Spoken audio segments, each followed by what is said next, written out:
afternoon, everyone, and a really warm welcome to our members and non-members that are attending today's event. Also, a really warm welcome to, because we're thrilled that we've got some couple new members to welcome today, which is Beyond HR, Airtight Technology, Indie Glass, and FK Lowry. So thank you everyone for joining us. Just a bit of housekeeping that we are recording this event and that we will be sending out a delegates list after for you to access. We are doing this event in collaboration with Edinburgh Young Professionals today, so I'm delighted to have my co-host today, Kirsty. I'm going to introduce myself and then pass it on to Kirsty to give us a bit of background about her. So I'm the Business Development Manager for Causeway, but I also am the Head of Research and Development for the mental health startup OK Positive. Kirsty, go for it. Thanks, Megan. Hi, everyone. My name is Kirsty, and I'm a member of the Edinburgh Young Professionals Committee, or EYP for short. It's great to have so many EYP and Causeway members with us this afternoon. It's fair to say that this past year has been difficult for networking and to meet new people, and that's why it's so exciting to be teaming up with Causeway for this webinar. If you're new to EYP, we are a professional networking group founded in 2009. And over these years, the group has continued to be a key collective in the city. In normal times, we host monthly drinks, speaker events, and an annual ball with around 400 guests. And this is a really wonderful event in aid of local charities. Edinburgh has a variety of networks, but the city is unique for fostering a sense of connectivity and community. And this is why it's so fitting for EYP and Causeway to be partnering this afternoon.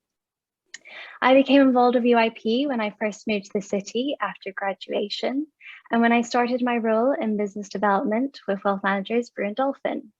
Fellow committee members Jamie Looms, Jamie Mackay, Charlie Slater, and Matt Finney have dialed in too, so please look out for them.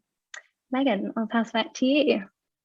Thanks so much, Kirsty. And we're going to run our first poll. So Aoife, if you wouldn't mind getting that organised for us. So our question is, do you multitask when attending a meeting online? Are you guilty? Does your mind tend to wander? Nope, you're 100% there, or sometimes guilty of it. And one of the reasons I'm asking this is you're probably aware that this week is Mental Health Awareness Week, the theme being nature. And I want to really invite everyone to feel present in this moment today, to shake off the week that you've had. It's been a busy one, it's been terrible weather, but be present in this moment. If you can, turn on your camera because it's really nice for a host to be able to see smiling faces back at them. So yes, thanks for that. Aoife, how are we getting on there with the results? Oh, we've got quite a guilty parties here. So try today to be fully present, to feel you're here. I know sometimes you're seeing the emails ping up, but we've got incredible speakers today that managed to get involved. So just a little bit of background about Causeway. So Causeway Ireland Scotland Business Exchange has a core focus to protect and enhance the trading relationship between Scotland, Ireland and Northern Ireland, no matter the political, economic environment or landscape. It's about providing an informal business platform that allows businesses to connect, communicate and collaborate. And what is absolutely key to our success over the last 5 years, it's simple, it's the people, because it's the people that make business easy. Causeway is a platform for growing opportunities and connecting businesses, and the unique attribute that runs through people in Scotland and Ireland is our willingness to talk and to do business in the right way, actually even in a fun way. There truly is a strong sense of partnership, shared ambition, and a very similar trade, industry, and cultural focus. As mentioned earlier, this event has been organised by our Young Professionals Committee, which was established at the end of last year, actually. And so this is for under 30s. And so thank you very much to everyone that contributed to organising today's event. So just our running order that we've got coming up today. So we've got our introduction, then we're first hearing from Mike Stevenson. There'll then be an opportunity for some questions to ask Mike. Then we're having some breakout networking rooms. Then we've got Chris McGale speaking. Again, some more questions for Chris, back into some networking breakout rooms. And then if you can stay on for a virtual drink, we'd love to have you for a bit of an informal chat.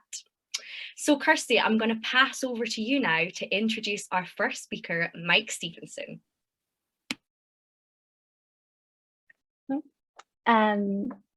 Perfect. I'm really excited to introduce our first speaker, Mike Stevenson. Based in Edinburgh, Mike is an award-winning entrepreneur, motivational speaker, and founder of the innovations agency Thinktastic.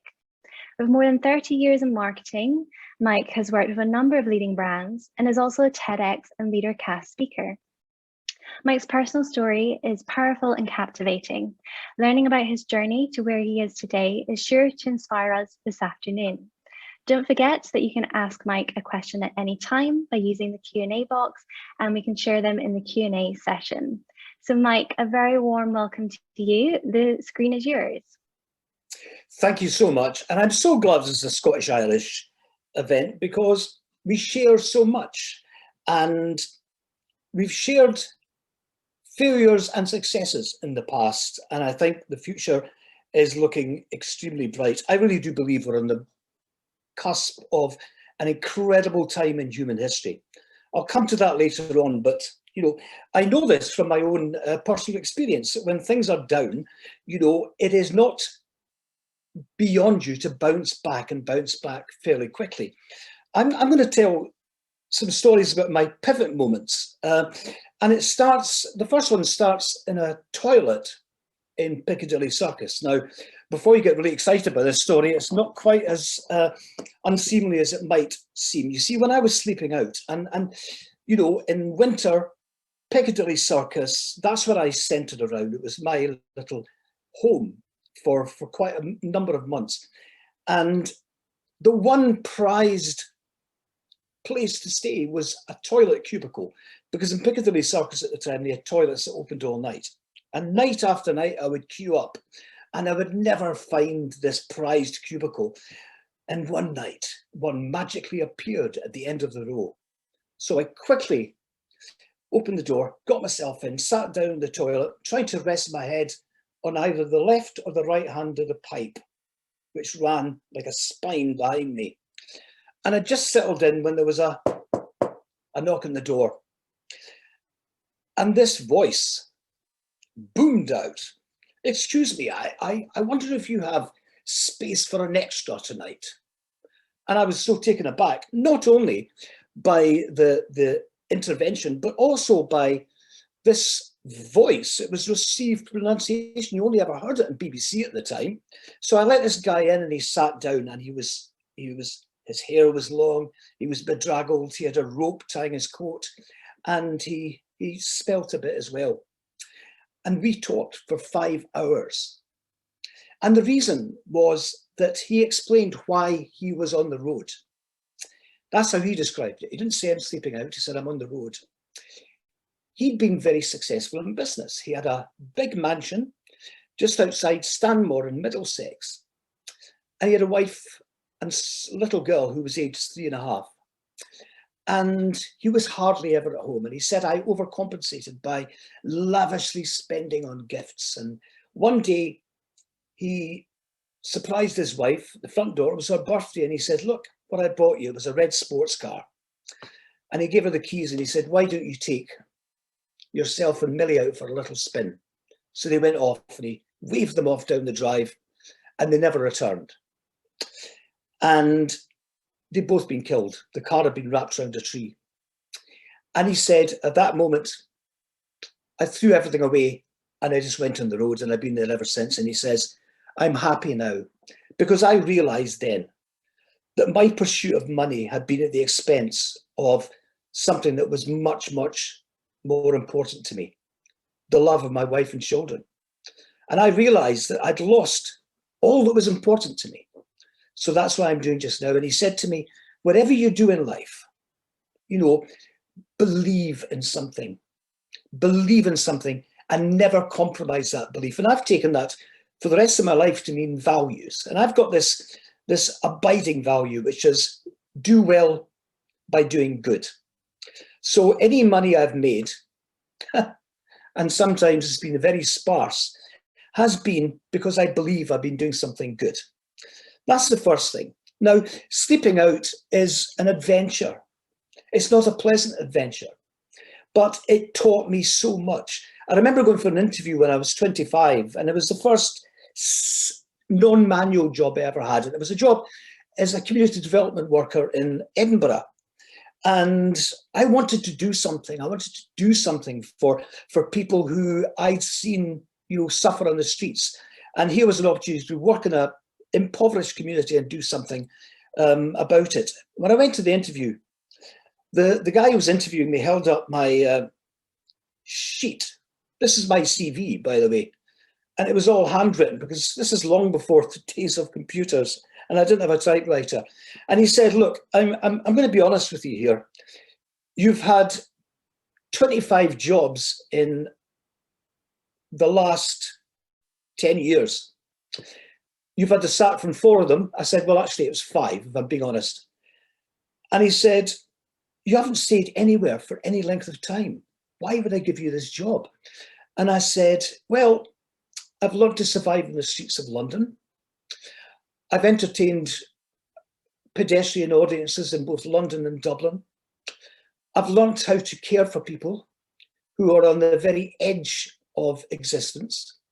I've learned to plaster walls, to lay bricks, to carpet homes.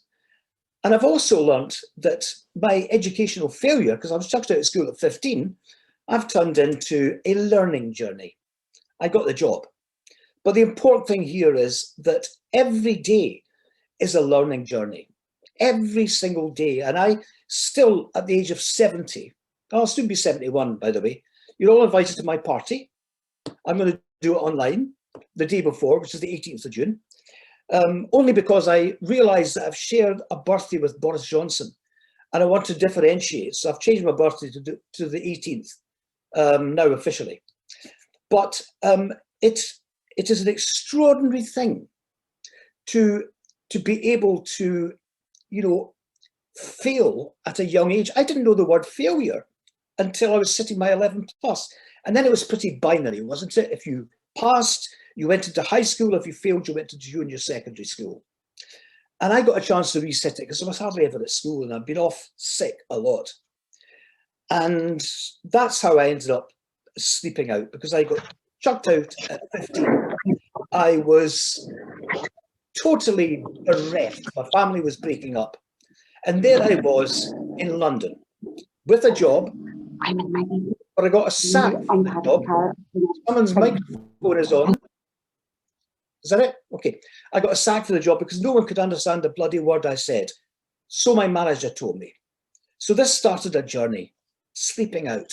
I met an Irishman who asked me, what I was good at. He was the one guy that would sit beside me every time he passed. And I said, I play the guitar, but, I don't have a guitar. And the next day he gave me a guitar and he says, why don't you go to Dublin and busk? And this is my escape. I went to Dublin. I found a patch at the top of Grafton Street and I started playing. And then I would attract large crowds. The Irish Times came and took a photograph of me. I made friends with Phil Lynott and Brian Downey from the then newly formed Thin Lizzy. So I came alive. I realized I wasn't stupid. I wasn't a failure. I was a success, but a success not in an academic way, but as an entertainer, as a performer. And I came to life. And then I went back to London and I had so many jobs. I worked in, biscuits, in hospitality. I worked in hospital. And by the way, I was often taken into hospital as well because I had bad asthma. And I remember one night lying in bed with an oxygen mask on. And I heard the doctor say to the nurse, Mike Stevenson, yeah, he's not going to live beyond 22. Well, here I am. Someone was wrong. And it wasn't me. And then I had a succession of jobs. I did just about every job imaginable. And I didn't set up in business until I was 43. And then I had success as a business person, but there's something else you learn in life. First one is values. The second one is purpose. Purpose. And I've got a great story about purpose. And it comes from Beirut. I was over in Lebanon just 2 days after the 2006 bombing. And I was in South Beirut, which had been relentlessly bombed for 2 weeks. So I'm wandering around with a guide. Well, my mother was Lebanese, by the way, that's why I was there. And The rubble was horrendous. When you've seen a war-stricken area, you know, you're breathing in the dust. You're seeing all the accoutrements of life buried under stone. There are cars crushed between great slabs of concrete. And there amidst this mayhem was a man on top of the rubble selling clothing. And my guide said that used to be his shop. So I went up to this guy. My instinct was to say, you know, must have been horrible losing your shop like that. And he says, I'm not a shopkeeper. I give people style and confidence. In other words, he saw the shop merely as a handy vehicle. His purpose was to give people style and confidence. And it was a real lesson for me because, you know, without purpose, we are not doing anything with any meaning, with any passion. And I've always had purpose. And that's why even now at the age of 70, I'm looking forward to what I hope will be an illustrious career as a speaker and a facilitator and a host and someone who can mentor young people as well. I want to work with young people. We are years apart, but we're not breeds apart. And I think this is really important now as we move forward, that I need to be mentored by a young person because I'm digitally pretty illiterate. And much as I try, I can never grasp it in the way that someone who's 10 or 12 can. So I look forward because I believe the best is yet to come. And I do so with purpose because I want to see people at all ages realizing that they are far more extraordinary than they give themselves credit for, or, as in my case, than they've been given credit for. I remember being in a hostel in London because I was taken there by a charity. And the first thing that was said to me was, take your clothes off, and I did. And then there was a hose pointed at me, and it was delousing spray apparently, but I didn't have lice. And I escaped back into the streets because I felt I had more dignity there. Dignity. People need to retain their dignity. And I learned something else that day, that every time we interact with someone, we have the choice to lift their spirits or sink their spirits. And I've opted to do the former, which is one of the reasons I'm doing what I'm doing. Speaking didn't come into my life until 1977, when I was asked, as a community development worker who'd achieved apparently astonishing things in Edinburgh, was invited down to the Institute of Cultural Arts in the Pall Mall. And I was quivering because without a guitar, I had no experience of this. So I stood up and everyone seemed to speak with this really posh accent. And I burst into my presentation and I said, you know, I've got an interpreter at the back of the room if anyone wants to interrupt at any time. And it went down a storm. And I talked about how people are suffering. People are suffering, and they're suffering needlessly because we let them down. And that was the nature of the speech. And I got a lot of accolades for that. And ever since then, I've been doing it in some measure or other. And in business, I had a design marketing agency. And, you know, the skills I'd learned through all those years suddenly came to the fore, not least of all the ability to communicate with people, because business is about building relationships. It's also about seeing your customer not as some kind of superior being that you're in service to, but someone who's an equal, who you can also challenge. Because if you're asked to do something and you don't think it's the right thing, I was always ready as an expert in the field to tell them that I could do it better, could make more impact, and could do it cheaper. That's not good business, you see, but it is, because my customer retention rate was always extraordinarily high. But I also learned about leadership. And this is the other story I want to talk about. I'd done so many jobs, and you would arrive and you'd be told what to do. It was all very instructional, all very hierarchical. And one day I was a brickies labourer, carrying hods up and down scaffolding.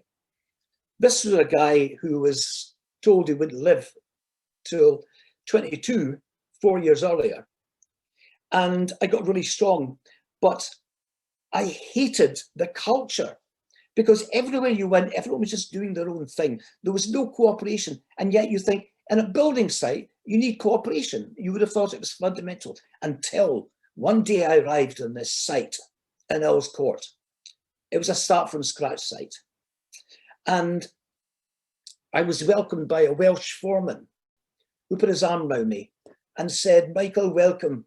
Before you start, I want to show you something. And he showed me this drawing and he said, this is the palace you're building. I was building a palace. My energy soared. So I say to you, whatever your purpose is, make sure you're building a palace. Make sure that you communicate with people as equals. And also keep raising your voice because ideas have no hierarchy. And I wish you every success, particularly the young people, because I am with you every step of the way. You're an extraordinary generation. You're going to change the world. I will be there with you. Thank you. Thank you so much, Mike. Building a palace, oh, great phrase. It was so interesting to hear your story and so many different parts to it and learning from each other and supporting each other. There's been so many great messages on the chat bar. And actually some questions have popped up if I can sort of throw them at you. One question here says, would it be fair to say you have found your purpose or is it constantly evolving? This is true.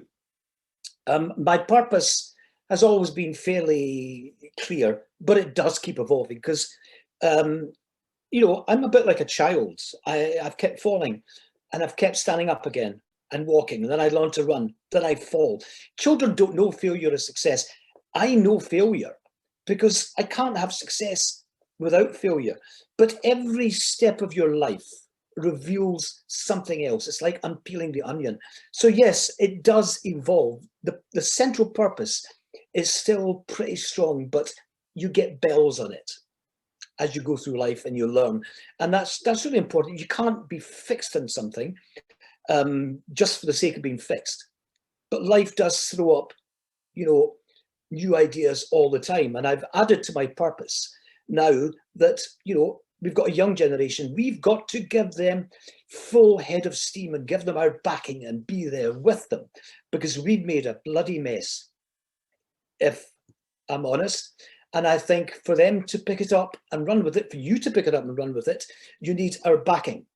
And you need to be elevated into leadership positions much faster than my generation was. It was always assumed, when you're 40, you get into a leadership position. It was all very hierarchical. And it wasn't really based on anything other than you were good at your job. So you take someone that's good at their job and you put them into leadership, which they're not good at. And then you leave this part of the job that you were doing well to someone else. It's been the daftest system ever. So leadership comes from humility and it comes from being a servant to the people who work around you. And we're beginning to get that message, but we've still got a way to go.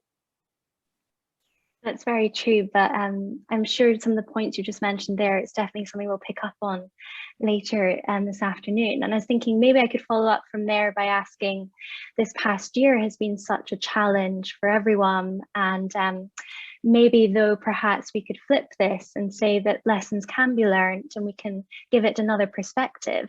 Do you have any thoughts on that?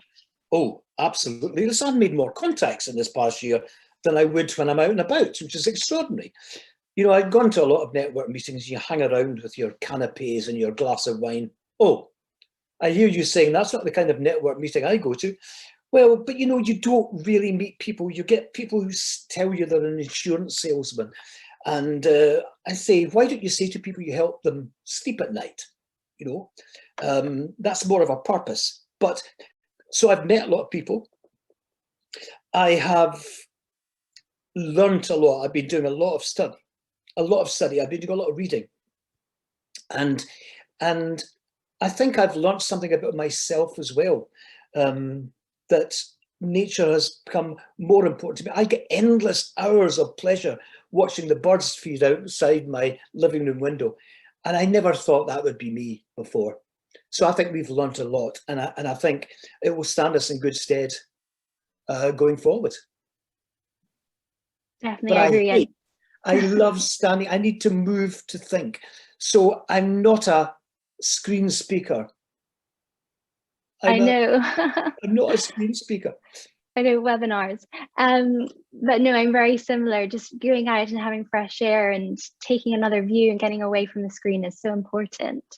So I'm just cautious of time. I think we're going to go into a breakout room, which would be great because just an opportunity to talk more about some of the things we just discussed. Megan, I'll let you sort of take the next steps. Thanks a million, Mike, and Kirsty there. And I think it's even more relevant this week as I was talking about Mental Health Awareness Week. The theme this year is nature. So even though we're at our screens now, we've got to get outside after, see the birds from our windows. So we're going into our first network breakout session. So I'd really encourage you all to introduce yourselves quickly. We've got about 8 minutes, so there's everyone always wants more time, which is a great thing. But the question that we're going to ask you to discuss in your network breaking sessions is, have you ever experienced failure or challenges? And how did you overcome these failures or challenges? So Aoife, are we ready to head into our first breakout sessions? Yeah, I'm going to launch the breakout rooms now. Welcome back, everyone. So from my room, essentially, the kind of main lessons that we learned from that is, first of all, I mean, everyone was super inspired by Mike. And one of the lessons which everyone related to a lot is getting back up again when you fall. And I think it's something which is a thread throughout your whole life, Mike. I mean, I don't have nearly as dramatic stories about getting back up again as yours, but it was something which everyone felt quite strongly about. And the second lesson that I think we learned was that it's never too late to start your own business. We had a business started at 43, a business started in the 50s. Mike, yours was in 43 as well. So that was what we got from that. So Kirsty, do you want to feedback anything from your breakout rooms? Yeah, I think very much reflected on the fact that perhaps if you're at the start of your career and you have that pressure to feel like it's defined, that so many things can change. Yeah, and also just about also paying attention to the people that you support, and be quite humble if you experience a failure or if you experience a win. Super, thanks so much. And Charlie, did you facilitate a room there? Do you have anything to feedback from yours? Sorry, is that me? Yes. Brilliant. No, I think just the main lesson was that I think everyone feels as though failure is really important, and your journey with failure and your relationship with it is really important in how you develop and in that relationship with it. I think every failure takes you one step closer to that success, whatever that may be. So I think, yeah, that was the general theme from it. There were some great examples, which I won't touch on, but yeah, it was really interesting. Thanks so much. Finn, what about from your room? Yeah, really interesting discussion that focused mainly on the challenges that came with COVID and about changing your business model and how I suppose to continue your purpose, but in a digital sphere, and those challenges and how I think they've been overcome. Really interesting discussion. Thanks so much, Finn. Is Saoirse here? I don't know if I can see Saoirse. Or would anyone else like to come off mute and just jump in and tell us any lessons that were learned in your breakout room? I guess that was our group, so I'll do it.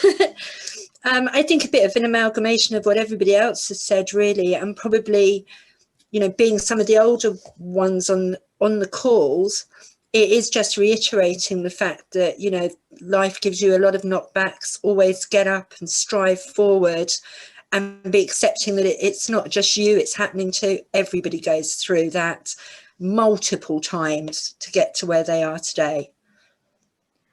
Thanks so much, Connor. Yeah, sorry, in my room, two things. First of all, I had to go and adjust my lighting because I'm just about to be a keynote speaker, and I had to get some earphones as well. So apologies to everyone, I broke out twice. But the key line, our conversation was really about work and experiences of, disappointment, losing a job, but I thought the most interesting line was from Bridget, who said that when she had a bad experience at work, someone said to her, you have failed and you need to realize it, you need to own it. And it was from that moment forward that she felt empowered and overcame concerns. I think it was very telling, actually. And I think actually one of the key things, we've used it in our title, but it's not failures, it's learning, isn't it? Because most of the time with that kind of thing, we do learn and it is a journey. So feel free to pop anything else in the chat that you learned from that. It's really great to keep that interactive. So thanks a million, everyone, for contributing there. And actually, I think we'll just, without further ado, I'm going to introduce you to our next speaker, Chris McGale. So Chris is from Tyrone in Northern Ireland. And he's recently released a book, The $1 Million Irishman, which memoirs his extraordinary life growing up in Northern Ireland, being orphaned, working in the financial markets of Dublin and London, and eventually burning out from a never-ending cycle of long days, late nights, alcohol, gambling, and the compulsion to win. Chris, take it away.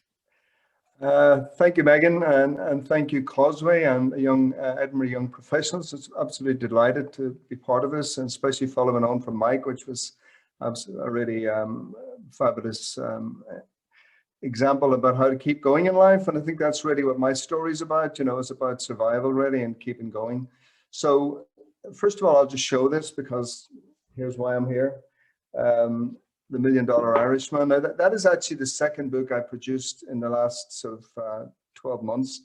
And the first book was called The Humpty Dumpty Man, which related to my near-death car crash, which was 1988, so 33 years ago. I was 25 years old then, and it was quite a significant setback in my life.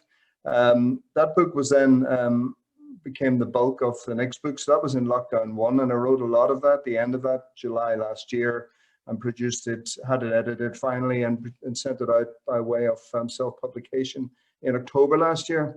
It did well, and the feedback was really good, but the problem is that it had sort of stalled, and I thought I'll talk to some people about how to get it going again, and the answer was that the Humpty Dumpty Man, as I said, which related to my near-death car crash, really was a story of brokenness, and people want to hear stories of positivity and so on. So I was advised to add a lot more to the story about the city in particular, but also stories about gambling, high stakes gambling, and more about, the journey of how I managed to overcome huge backward steps and major trauma in my life, which I'll talk about in a moment.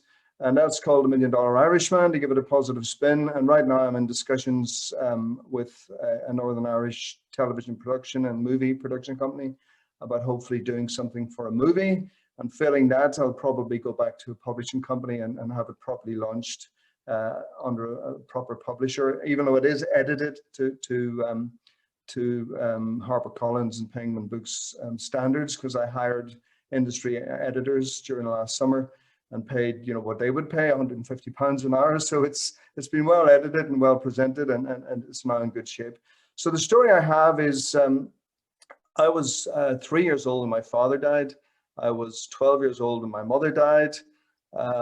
My brother got a very bad beating by the good old Christian Brothers in Northern Ireland just after our mother died. And he was a super smart guy. And so, dare I say, we all are as a family. And but they expelled him 4 months after our mother died. So that was July 1975. So our mother died of cancer for 2 years. Really awful, skin and bones. And so then he got expelled and I left too. And there was nobody at home to sort of say, oh, hold on, son, you shouldn't do that. And we were like top of the class kids all our lives. And I'd spent my whole life attending school every day, not only coming first in the class, but making sure I went every single day and getting awards for that as well. The type of pain in the ass kid, I was it. So anyway, for the next number of years, my brother went on the booze and I went into gambling. And so for the next number of years, because we grew up above a pub, I spent most of my teenage years in a bookie shop. So consuming all this information and data about horses and things and gambling, and it took one into poker. And, I have a brain that sort of data analyzes all this stuff and retains it. And I was also a champion boxer, almost forgot to say. which kept me, what I say, sane and sober during these crazy years, because there's a war going on meanwhile, and then back in Northern Ireland, and daily deaths and destruction. So, and all the time trying to avoid all the negativity around that and avoid being part of it, you know, which I did. So then things got worse, and you can't imagine, because we ended up in hospital, my brother and I, with tuberculosis. So I was 16 and he was 17, and he went through his 18th birthday in hospital. So it was like someone said to me recently, you know, that with COVID deaths in care homes, you know, where people are waving through the door and a window at their loved ones. Well, it was the same for us, because people could come and visit them, but in previous generations with tuberculosis, people died and their loved ones were outside looking in because they couldn't go near them for fear of being infected as well. So there's quite a lot of stigma, as well as a long time recovering. I was nearly 6 months in there. And my brother was a little bit less, because he reacted better to the drugs than I did. So I went back to school at 18, and my brother went into his first alcohol treatment center at 18. And this is talked about in the book in terms of the divergence of our lives. So everything to date, after going back to school, I really was very, very lucky. I mean, I went back to Oma Technical College. I was working in a factory. I got my finger caught in a machine one day. I walked back from the health center and walked into Oma Tech and said, I need to go back to school. I'm smart, you know, I can do it. And this course was already a week old, but they took me in, and the rest is history. I went through a GCSE crash course, into a BTEC course, got into Queen's University, got into Deloitte, got into Ulster Bank Investment Managers. And then after all that, I'm flying along, things are good. And I'm flying along on the road from Belfast to Dublin, and was involved in a head-on collision with a lorry, going underneath a lorry, and the lorry came down on top of me and was just about to behead me, basically, and landed on the steering wheel and spun me away from the underside of the vehicle. So very lucky. And, you know, it took another year out of my life recovering, and also a very traumatic court case, you know, where, as far as I was concerned, somebody had nearly killed me and hadn't made any contact with me. And basically, you know, I went through a court case, and after which I went to London. So I came to London pretty much broke, but I had already had a job offer, and, you know, I was able to use my skills from the investment side, which I've been working at in Dublin as a stockbroker, and landed on my feet in London at the right time. So everything to date is really trauma. None of that was really very much to do with me. It wasn't my fault, but all the mistakes I made, and learning from mistakes, from failure, and the journey to success, which is the theme of this talk. All my mistakes were made in my latter life in London. So I made a lot of them. I mean, let me read you something I wrote, which I put up on LinkedIn this week, to do with Mental Health Awareness Week. So I call this thing MAD, M-A-D. So I was mad, burnout. That's the theme, right? So this is me and my alter ego, and my alter ego is the protagonist. Okay, so you were mad, right? Said the protagonist. Mad? That's a strong word. I replied. You walked out on $1 million a year job. You must have been mad. Failure. I made a bad decision, but it doesn't make me mad. You went off to a darkened room to write your life story for 3 years. Mad. Failure. Shouldn't have done that. Should have talked to people. I was mad to leave Merrill Lynch, that's for sure. They were mad to let you go. Irish revenues collapsed. Failure on their part. Revenues went down by a factor of $15-20 million after I left. You know how barmy is that? Anyway, so they got mad and pushed you out of the firm. Yes, failure, short-sightedness, because I spent too much time with the US bosses. Yes, mad as it sounds, that's how it seems. I was mad in the years before and after the dot-com bubble burst. Now, this is pure stress. I was worked out night and day, 24/7. It's like what's going on in Bitcoin today. Every day of the week, you're part of it. And, you know, I was burning out and I didn't realize it. So again, I should have taken advice. They should have looked out for me. In the end, even going to work made me mad. So every line has mad in it. You were mad, stressed out. Yes, I was mad, burnt out.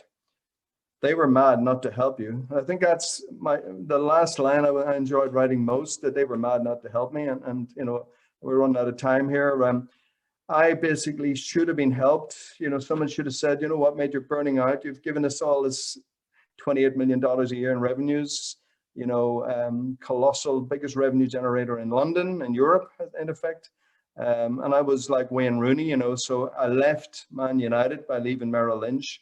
And as Wayne Rooney knows, you know, when you come back, next stop is Derby County, not back to Man United. So for many years, then I slipped down the ranks and never played the game at that level again, which is all very wasteful, and I really blew it, you know. So I learned from the failure, but I keep on going, and I'm doing lots of different things now. And you know, you have to own the failure, as Bridget says, and writing the book has been very cathartic in that respect. So I could not have written that mad poem or piece had I not written the book.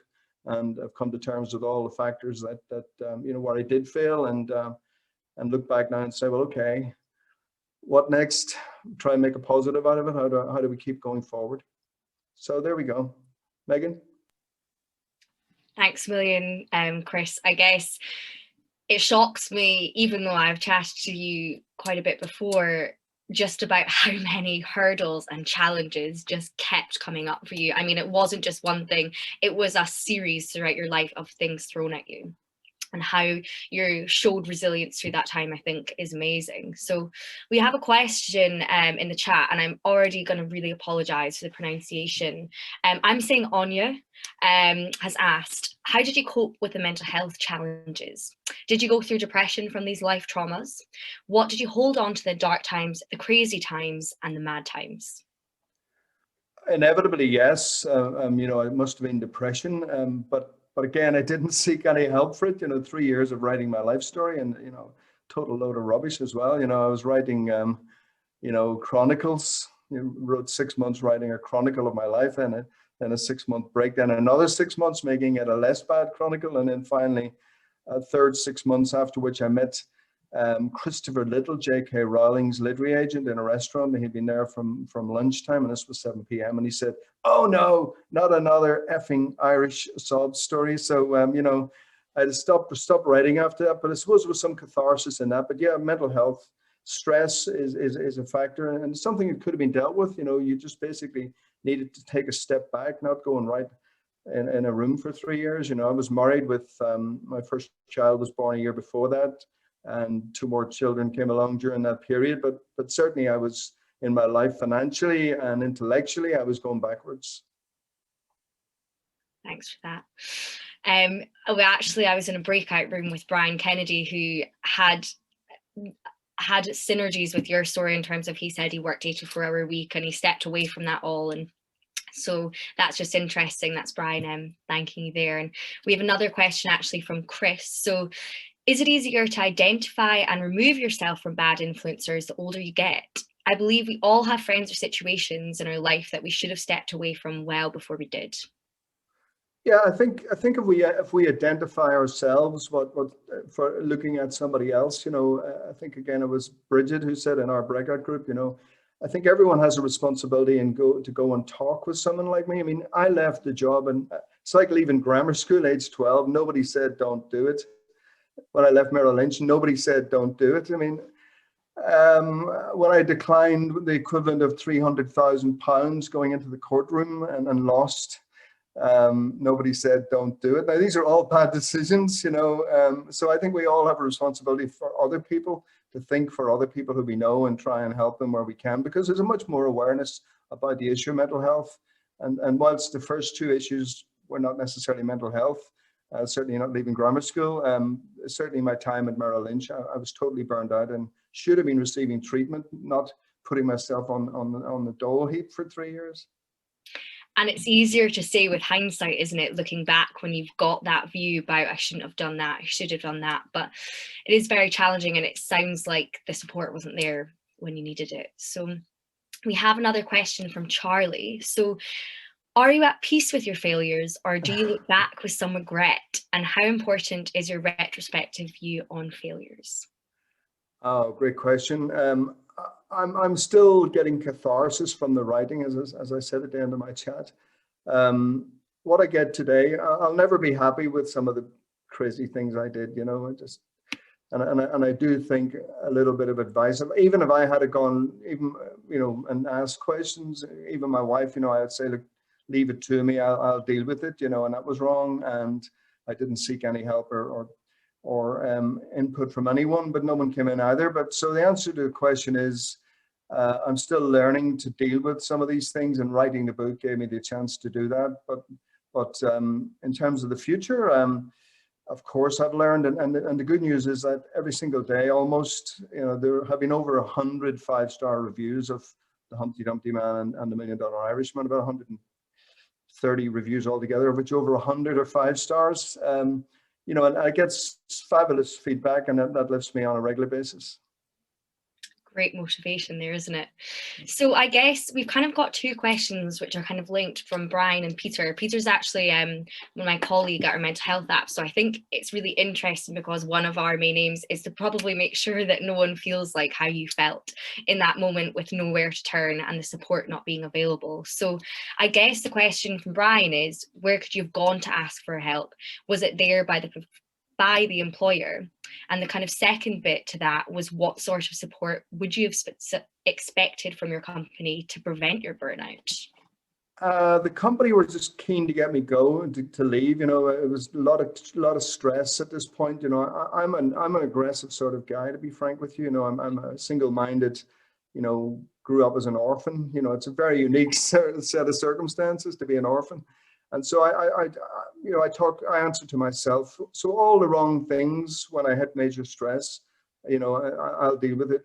The firm didn't offer a solution, but quite interestingly, about 5 years later, I'm going to an event at the firm, and I meet some lady in a queue going into the event, and she said, "Oh, I'm consulting for Merrill Lynch." And I said, "So what are you doing?" She said, "I'm talking to high flyers and encouraging them not to leave the firm and, you know, to stay with it." And I thought, where were you 5 years ago, you know? But yeah, there was nothing on offer. There was less awareness, and as I said, you know, I think politics had overcome common sense at that point.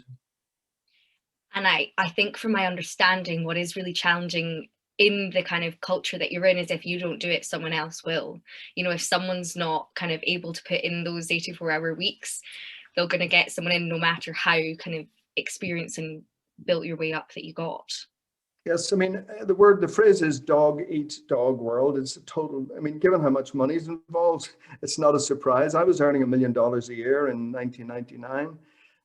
You know, in 2000, 2001, you know, but as I said, all that piles on the pressure, and the dot-com crash was significant because I had been not a major bull of that going in. It's a bit like Bitcoin today, and I'm happy to talk Bitcoin later if anybody wants to do that. And I urge all you young people on this call not to get dragged into that crazy phase. And it is a phase, it'll bubble, it'll burst as well, I believe. And so then, having not been part of the boom, then the bust was another stress, because people own these shares whether I liked it or not, and then suddenly we're cutting all these positions, and stress of dealing with this every single day of the week. So when markets are falling, it adds to the stress. So we had 2 years of falling markets. So when I finally quit, this was after a 9-year bull run and 2 years of down markets, and I was just totally gone. And somebody else, they say also in the business, Megan, you're only as good as your last trade. So there was a lot of that going on as well. And I literally felt that I had been such a success because I kept increasing my revenues into falling markets, which meant I had to do a whole lot more volume of business at fixed prices. And I thought, right, I cannot keep this up. And I got to the top of my mountain. I had what I call my George Best moment in the book. And I guess, thanks so much, Chris. I've got just a one-word answer that I want from you here to Peter's question. Was the stress worth it for the money? Yes or no? Great question. The $1 million question for the $1 million. Great question. I think would I advise I've got a son who's like me, and I wouldn't stop him doing it. No, but I would be there to help him when things get tough. Great, thanks so much. And thanks so much everyone for your questions there and the participation. That was really super. Thanks so much, Chris. So I'm going to pass over to Kirsty now, who's going to introduce our second network breakout session. Wonderful, thanks Megan. So we'll now go into another breakout room, and as a pointer for conversation, and sadly as we're coming to the end of the webinar, perhaps you can reflect on the tools that we use when we face challenges and when we need to reignite our enthusiasm and passion for what we do. So the question here is, what's the best motivational advice you've received or discovered?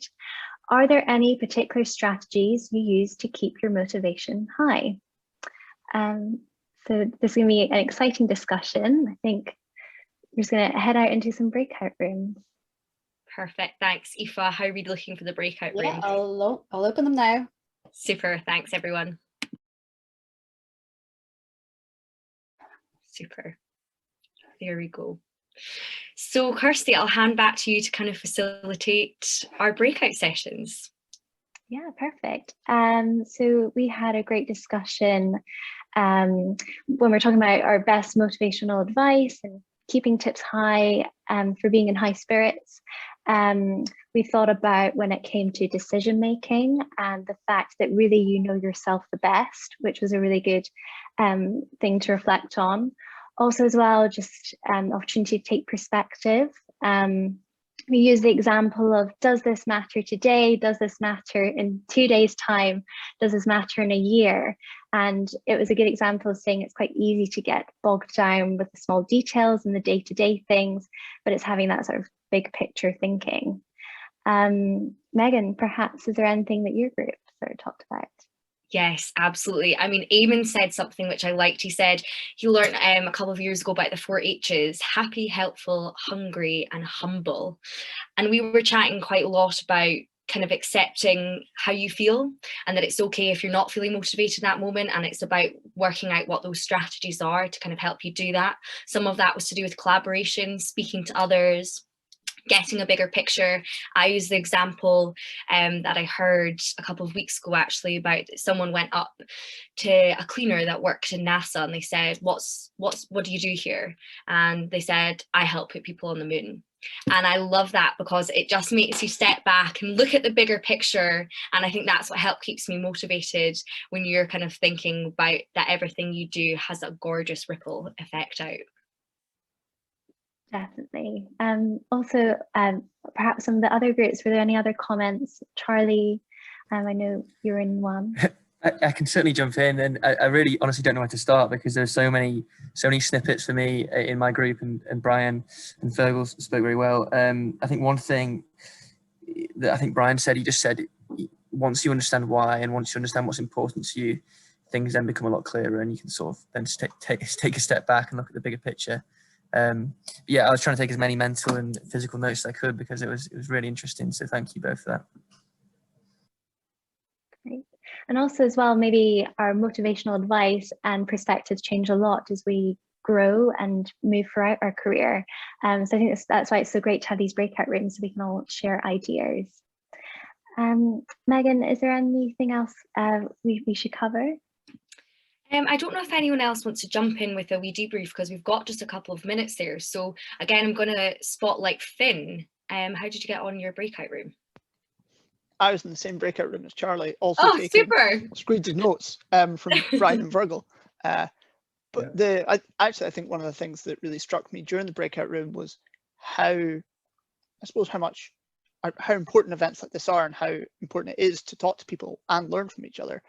In that, this is probably the most valuable thing I think I've done today, just to sit and talk to other people about how to deal with these kind of, how to deal with issues when they come up, and how to face the challenges that we're presented with. Yeah, and actually we were talking a lot about the fact that this whole past year has probably tested our resilience and our motivation more than we've probably had at many other times in our life. So Saoirse, I don't know, were you in a separate breakout room?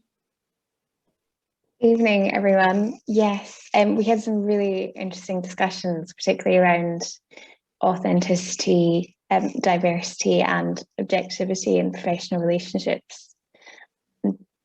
And on the values and motivations, I think we had some really lively discussions on your own strength of character when you're dealing with particularly difficult challenges or people in the professional sphere. And I have also been taking lots of busy notes from this session from both the speakers and our breakout sessions. So thank you very much to our hosts and speakers for all your wonderful contributions this evening.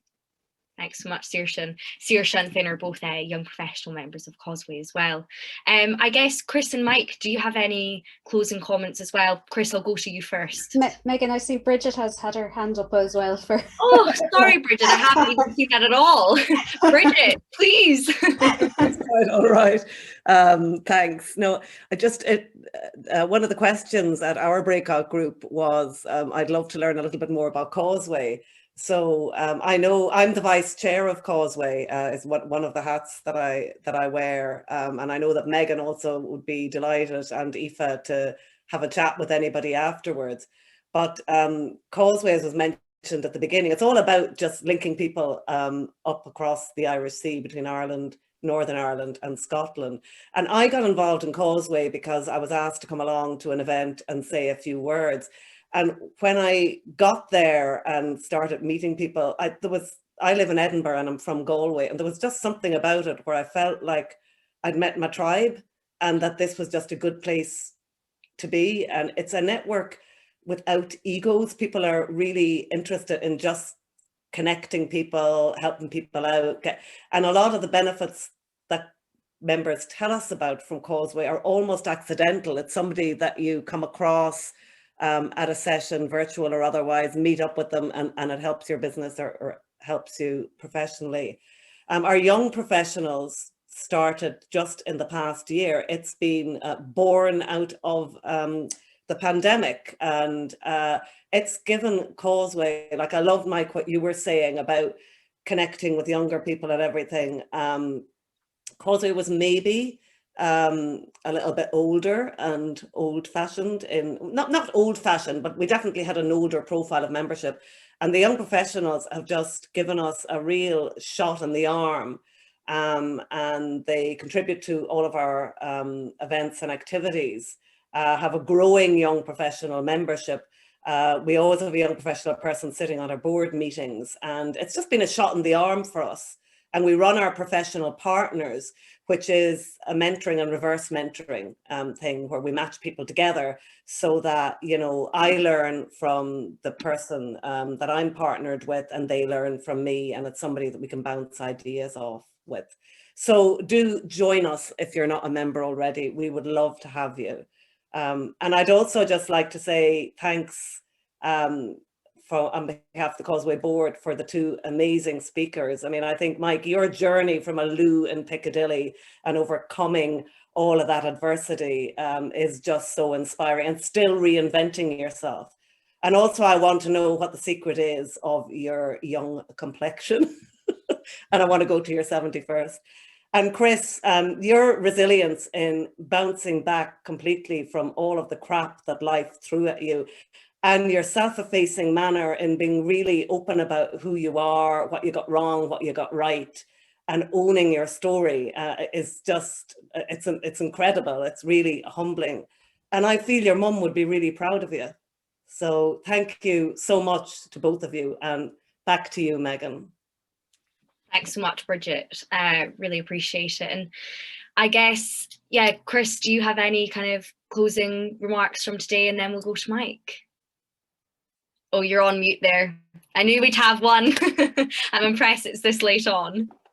Yeah, well, first of all, thank you again. I didn't know that Bridget was involved in the board as well. She made a great contribution to the first breakout group.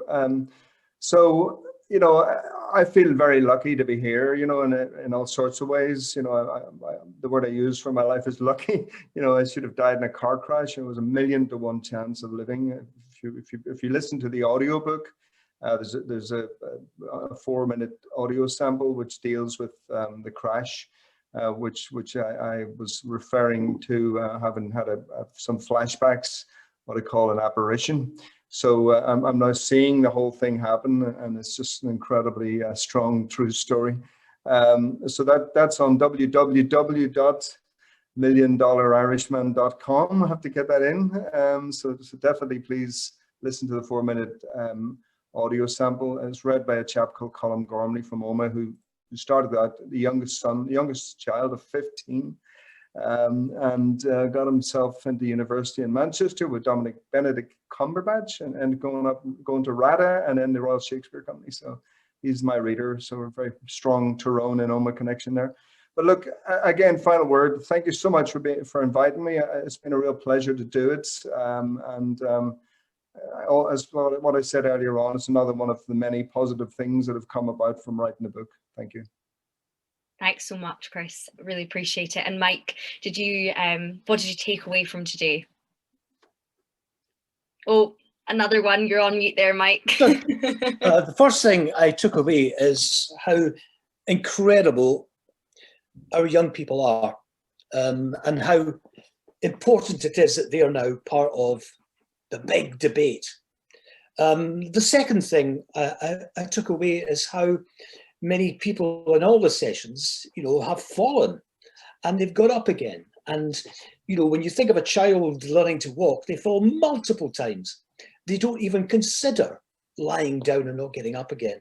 And we've got this immense capacity to keep reinventing ourselves. I think the reason that I probably don't look my age is that I think the best is yet to come, and I'm enthusiastic about the future. And it was great to hear Chris's story as well, because,